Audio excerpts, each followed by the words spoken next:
Okay. Good morning, everybody. Good morning. Thank you for tuning in the Zoom world. This is the last time the Military and Security Affairs met was, I think, last November. Started. So we have not had a meeting since then, and we tried to have one before, and we finally figured out that this is the only way we're going to do it. So we're here doing it. And before we go any further, what we normally do, we offer a word of prayer before we get started. That's what I thought we'd do right now. So if you will, with me, our Heavenly Father, we thank you for this day. We thank you for the many blessings and opportunities you provide in every day in our lives. Lord, we ask you continued guidance and presence and watch for all who are participating today with this group and our organization. Help our country continue to move forward, Lord, and we ask that you help our men and women in uniform, wherever they're serving, to be safe, as well as their family members. All of our military personnel and our government workers who are working so hard in our common defense. Lord, I ask that you please continue to watch over and guide and protect all of us, wherever we may be. For those who are not with us today, joining in this meeting. Lord, we ask your continued guidance and blessings in your name. Amen. Amen. So with that, I'm going to turn it over to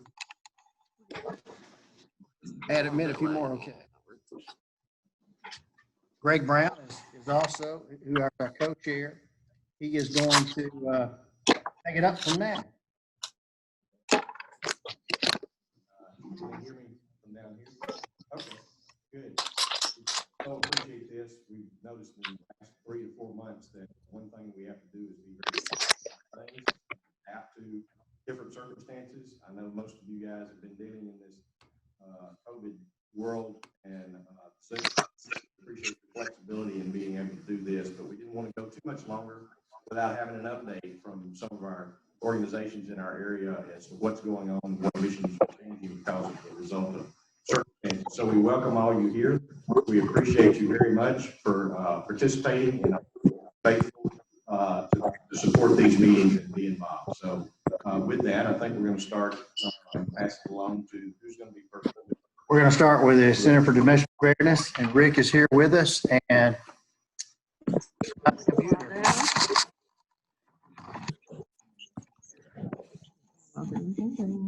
no, we have ready. We have to.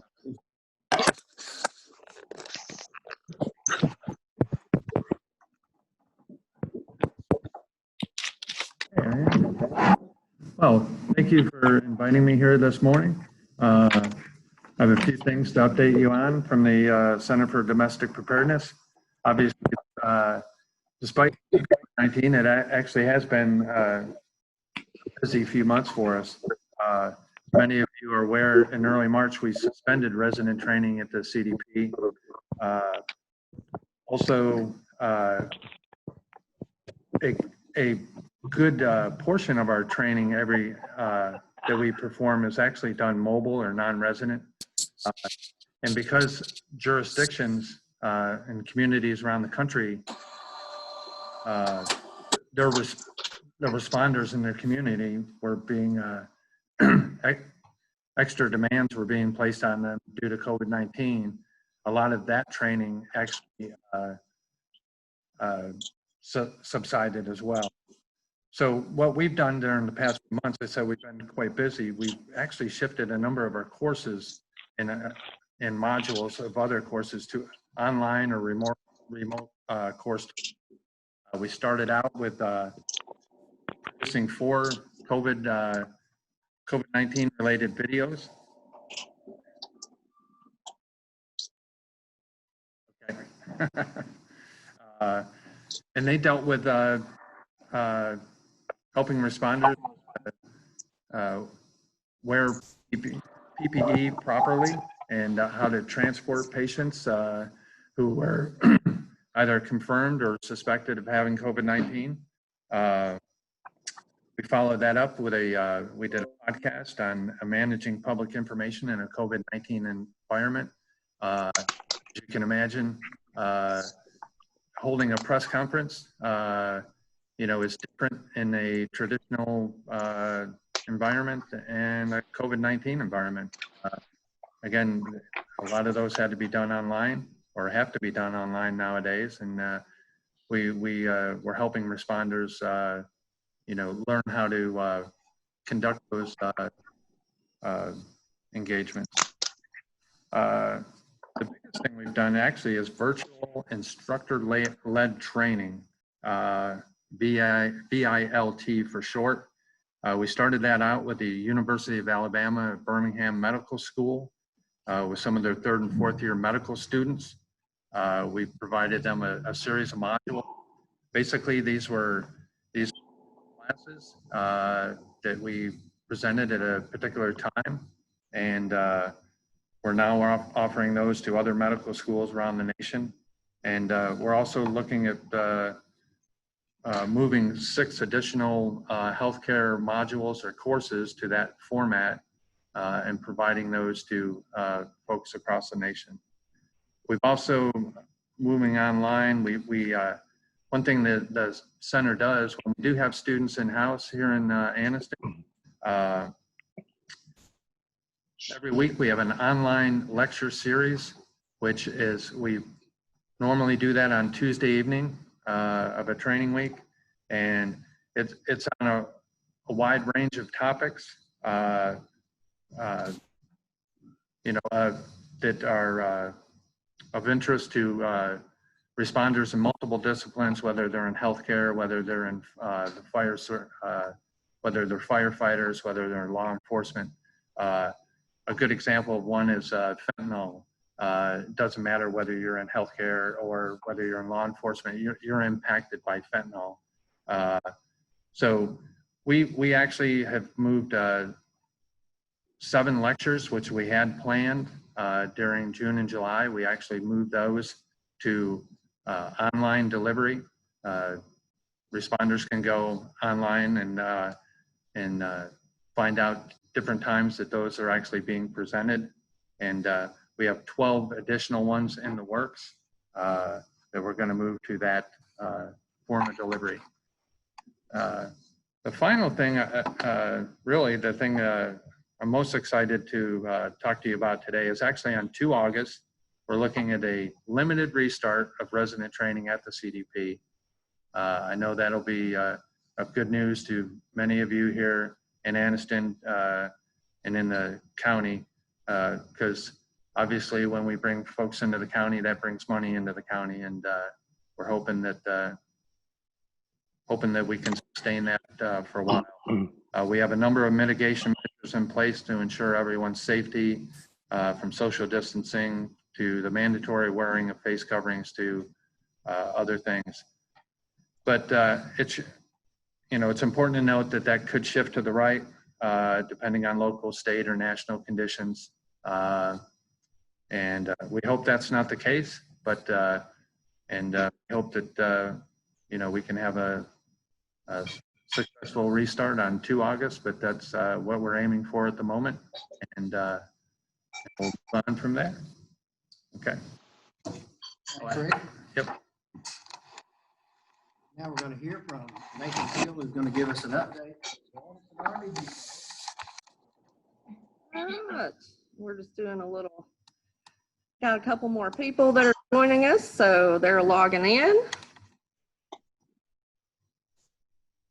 And the reason Nathan's briefing is because that's what we normally do.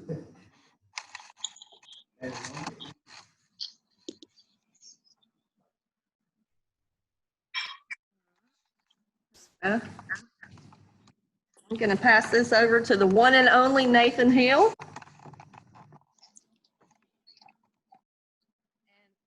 I want everybody to note I am wiping the laptop down every time I pass it. You did well, Kim. Thank you. Good morning. I am Nathan Hill, I'm the Military Liaison for Economic Development Council and the Chamber. I'll be briefing on the depot this morning. Phil True had provided me some information. The depot's normal day is off day is Friday, and because of the 4th, they're celebrating the 4th on Thursday, so that's why they're not here today. But Phil gave me some good information. And regardless of the pandemic, the depot continues to accomplish their mission, which I think is a great tribute to the leadership of the depot and all their employees. They're maintaining 99% of their schedules, which is almost unheard of. Having to push some schedules to the right because of that, but they're actually producing The depot, like other businesses, is doing all they can to protect their workforce and comply with all the CDC guidelines and so forth, keeping safe distance, keeping their food services in line with CDC guidelines and so forth. Closing their gyms and the food establishments, they're not using those, and they're also providing all their employees masks to use in their workforce. And the government has done a lot of things to try to help the employees because of the pandemic, and they're actually providing 2 or 3 different pieces of legislation that allows employees that are in the high-risk areas to take leave, and that's paid leave at this time. So it's the employees are being pretty well taken care of. Depot's workload this year is they're going to execute about 3.5 million direct labor hours, which is one of their larger years. Next year looks like it's going to go down some to only about 3 million direct labor hours. A lot of that's because some of the foreign military sales work, because of the pandemic and their situations, has been pushed out some. And the U.S. Marine Corps work is for tanks is being zeroed out because the U.S. Marine Corps Commandant has decided the Marine Corps doesn't need tanks anymore. So they're going to a different way of fighting force in the future. We'll see how long that lasts, but it does affect the depot right now. About $38 million next year reduction in depot workload because of Marine Corps work. But we do see things stay pretty stable at the depot. It looks like they're going to, them and their tenants, they're going to maintain a workforce of around 3,800 to 4,000 people. That's still a big economic impact on the community. And if that can hold stable, regardless of all the problems with the pandemic and the funding, we think they're going to be in good shape and hopefully continue that in the future. Be glad, hopefully we can take any questions from you, but that's pretty much a summary of what's going on at the depot. But again, it's our salute to the depot leadership and employees for being able to support our military and our war fighters throughout this pandemic period. Wonderful. Thank you, Nathan. I've just logged in on my phone to make it a little bit easier. At this time, we'd like to see if anyone out there has any questions. If you have a question, if you would raise your hand, we'll call on you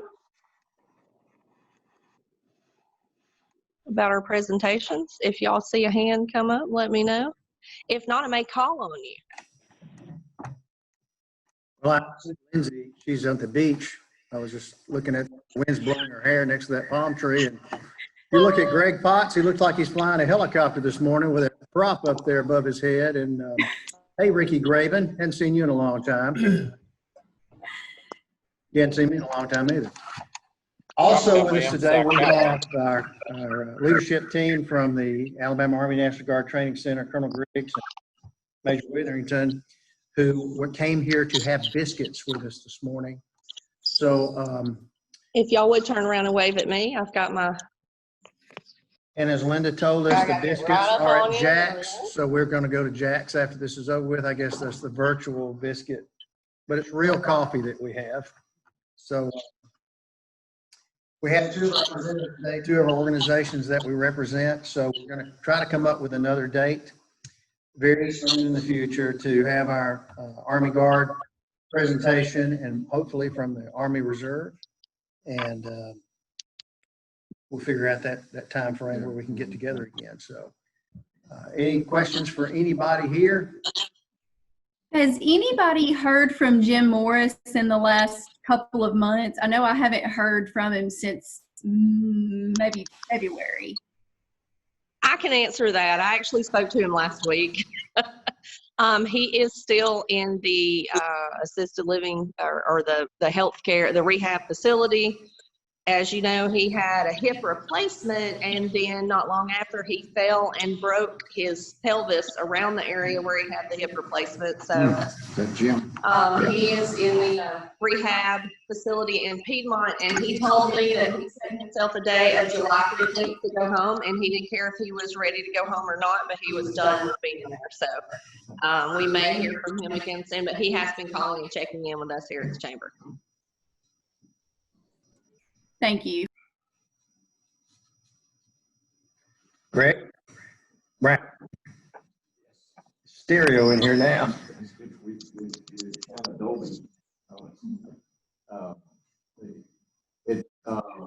we really appreciate everybody being able to participate in this. And hopefully, by the next time we have military affairs, we can, things are going to be freed up a little more. That we're just praying that God shuts some of this down and allows us to get back to some kind of normalcy and where we're headed with all of this. But surely we'll have to continue to deal with this much longer because it's just frustrating as all get out. But in the meantime, we are doing what we can do to make sure that our duty is keeping things from spreading as much as possible so we can get back to normalcy. We certainly don't be participating in anything that would put people at risk or continue to foster this thing any longer. So we're trying to do our duty in that in each one of our companies and participate in supporting those type of things. The economy side of things appears to be picking back up, I will say. We are seeing a lot more loadings. We're not back in a full force yet, but we're getting very close. It's between 90 and 95%. So our complete customer base is returning to as much to normal as we possibly can, but for about 8 weeks, we were sitting around not doing anything. So it has been very challenging. Our warehouse and our military has been the strong side of our military customers never let up. Our warehouse side of things has been very strong, so we're very appreciative of that. But with the economy restarting and everything moving back to normal, we're thankful that we can sustain that, and we hope we don't go back to a shutdown. So in the meantime, everyone, please continue to keep doing what you can do in order to keep this thing fostering and going any further from what it is, so that we can get back to normal. I was going to ask Colonel Griggs, would you like to say anything about the operation of the installation? Current Here, operation. I can. let me get here Coming to towards you, you with and a camera. if you'll look at me. I'm sorry. Okay. So I think many people that frequent Fort McClellan are probably already aware that we've returned to more of our normal access operations in terms of who we allow on the post. We reduced it for a little while to essential personnel for several reasons, but we have opened the post back up. We do ask anyone that comes to APIS to wear a mask. We've limited the occupancy there to 10 personnel. So outside of that, normal operations, our gym is only open for a few hours a day, and it's just for uniformed service members that are there in transit. We have some soldiers, of course, that are going through unit training, pre-mobilization training, so they're allowed to use the gym. But other than that, feel free to call me if you have any questions. Hopefully we can get an opportunity to brief the group here in the next month or so. And we can give you some details about some ongoing construction and other activities that for McClellan. So thanks. He said that when they shut the post down just for essential personnel, I really enjoyed being a non-essential personnel. They wouldn't let me on either, so it hurt my feelings. Okay,